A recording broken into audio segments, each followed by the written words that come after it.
got some stuff I need to get off my chest. They asked me how it was in the war. What up, soldiers? It is Texas Girl 409, aka the Iraq Veteran Gamer, bringing you another installment of War Stories. Today I'm going to talk a little bit of what the deployment cycle is like and some of the training we do. My unit was in Korea in 2004 for a year. Then they deployed to the Battle of Fallujah in 2005. They came back to the States in August 2005, and then I joined the unit in November 2005. You're pretty much supposed to be guaranteed a year back in the States once you come back from a deployment, but at the time I was in, you were only guaranteed 3 months. Now they have bumped that up to 6 months. Our unit ended up deploying again in September of 2006, so they were back for a little bit over a year. Once you get back from a deployment, things are pretty much chill for about 6 months, I would say. You pretty much have to have a cooldown coming back from a deployment. We really didn't start training until spring of 2006, so about 6 months after they got back. So things were pretty chill at first, getting all our vehicles, keeping them maintained, doing training back in the rear. We call being back at the barracks and stuff like that, it's called being back in the rear. That's what she said. No, that's what I made her say. I remember our first time going to the field. We went for 2 weeks, and it was spring in Colorado, so there was still snow on the ground. It was still like 20 something degrees. Actually, one night it was like 16 degrees. I remember I was sleeping in the back of a truck because I had to guard ammo. Talk about suck. Just thinking about it makes my balls shrivel up. But pretty much when we go to the field, it's for 2 weeks. We don't come back. We stay out in the field the whole time. We're sleeping in tents. We did training for 20 hours every day for 2 weeks straight. We didn't have any downtime. Only downtime we had was asleep. And our first time to go to the field, we were doing what is called gunnery. The driver's practicing how to keep the truck steady while driving through rough terrain. The gunner's practicing how to be accurate with the 50 cal. And then the TC, which is the truck commander, the guy who's sitting over there, or the way you're looking, sitting over there, sitting in the passenger seat. Usually the truck commander is a sergeant at E5 or above, so they're pretty much giving the lower ranking people tips on how to be good. Like, my truck commander during the training was Sergeant Will, and he was a damn good NCO. He was in a tank unit. He did a lot of gunnery through there. He was explaining his stories of how it was in a tank unit, and he had a lot of good tips. Made me a damn good driver, and I was a pretty fucking good shot too when it came to the 50 cal. But pretty much we just did gunnery training. We got to shoot the 50 cal a lot. In wartime, the Army's funds are unlimited, and every time we go to the field, whatever ammo we bring out, we shoot it all. If we're done with training, we just have fun and just start shooting weapons. That same 2 weeks, I remember one of the days we did what is called CLS, Combat Lifesaver Course. And then there was another course called First Responder, which is an advanced CLS class. And you're out in the field, and you do your training while you're out in the field. Like, we marched out to some site, and pretty much we go over how to give a IV, stick the needle in somebody. We did a thing called the nasal flinge, and it's this tube. They lube up. That's what she said. Better lube that thing up. That's what I made her say. Remember that, y'all. I'm gonna make that a saying, because I hate that fucking "that's what she said" bullshit. Like, I remember hearing that back when I was in school. I'm pretty sure my parents said that. I'm pretty sure my grandparents said that. So I'm gonna add on to that. Let's try to keep that going, soldiers. So we lube up this nasal flinge, and while we're on the ground, we lean back, and sorry if you can see my boogers,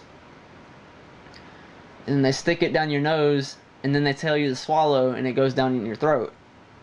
And talk about horrible, because if they mess up, because it's kind of pointy a little bit, and if they shove it in wrong, it will cut your nose and you will start bleeding. So we had to give one of those and get one done to us. After that training, we actually went out at night, and we were walking down like we're on a foot patrol, and we have medics with us, and they'd be like, boom, you're hit, and you have to drop down on the ground, and they say what kind of wound it is. If it's a sucking chest wound, If you got shot in the arm, and you have to play like that person's a real casualty. You have to put them on the, I forgot what we call the board, but the stretcher thing. Or we'd have to do a body drag. Grab them by their IBA, which is their flak jacket, and drag them. And they made the training fucking ridiculous. They'd be like, this whole squad's out, and then you have like 2 people trying to save all these people's lives. And if we were supposed to give an IV, we would really have to give an IV. I remember they told me I had one thing that was wrong with me, and I thought I was gonna have to get another nasal flinch, and I was like, motherfucker, please no, I don't want the nasal flinch. I don't want lube in the nose. One of our biggest training missions was when we went out to California. We slept in these big old circus tents, and it was like 110 degrees. Talk about sucking. We slept on cots. We were out there for a month. I ended up not having to go out to the box. They call it the box when you actually go out in the middle of Death Valley, and it's supposed to simulate Iraq because of the conditions. They had these simulating mortar sounds.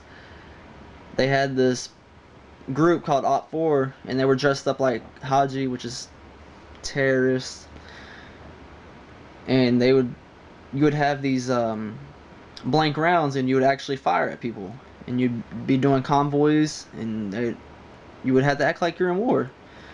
I didn't get to go out and experience that, and I was kind of glad because it was so hot. I actually got tasked out to do this detail, and pretty much I just cleaned up the shitters and stuff like that, washed the showers, and then other than that, we were just chilling. Some people went out to the beaches in LA. We'd eat at the Defect every day, go to the pool all the time. And my first sergeant was pissed because I was actually in trouble at the time, and my first sergeant thought put me on that detail was going to be a good thing, but I actually got out of the training. And it's kind of not good I got out of that training because that's the training I really did need. But I knew what I was doing anyway, so oh well. 1 week, you're just pretty much preparing to go out to the box. 2 weeks, you're out in the box. And then the last week, you're pretty much trying to get your trucks ready to return, and then getting all your gear turned in. And I was actually tasked out to a detail to help sign out tools, and I had to go way across the street out in the bumfuck Egypt to where the tool place was, I guess the tool shop.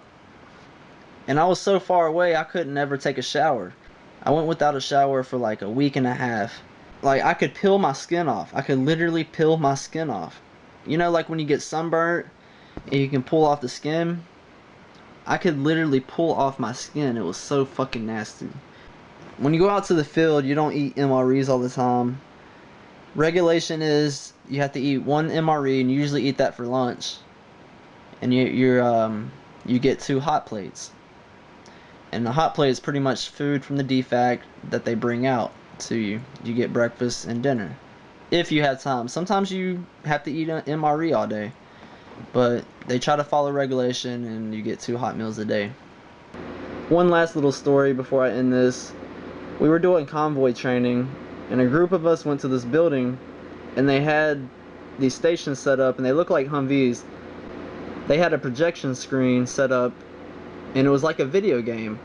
It was like we were really driving through Iraq. Of course the graphics sucked, but enemy would pop up at the buildings around us, and we would have to get out and actually shoot at them. Like, we had M4s hooked up to machines, and we'd actually shoot. It was like we were actually in a convoy. It was actually pretty cool that they use video games for training like that.